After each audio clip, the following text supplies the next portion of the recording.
വീര്യം കുറഞ്ഞ മദ്യത്തിന് നികുതി ഇളവ്, ചരിത്രപരമായ ചുവടുവെപ്പെന്ന് KP നൌഷാദ് അലി MLA. ലഹരിയിൽ നിന്നും ആളുകളെ മോചിപ്പിക്കുകയാണ് ലക്ഷ്യമെന്നും MLA പറഞ്ഞു.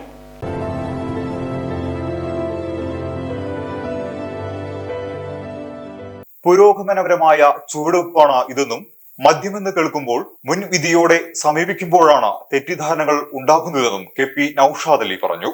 ആരോപണം ഉന്നയിക്കുന്നവർക്ക് കാര്യം വ്യക്തമായി മനസ്സിലായിട്ടില്ലെന്നാണ് തോന്നുന്നത്.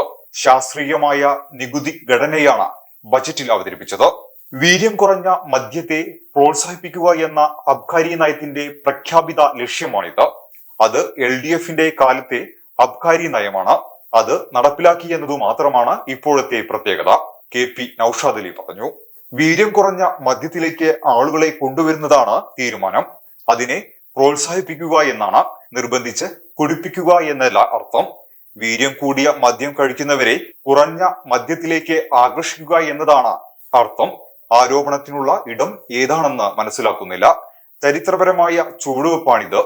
മദ്യവർജനം എന്ന ലക്ഷ്യം മുൻനിർത്തി വീര്യം കുറഞ്ഞ മദ്യത്തിലേക്ക് ആളുകളെ കൊണ്ടുവന്ന് ക്രമാനുഗതമായി ലഹരിയിൽ നിന്നും ആളുകളെ മോചിപ്പിക്കുക എന്ന വിശാല ലക്ഷ്യമാണ് പിന്നിൽ.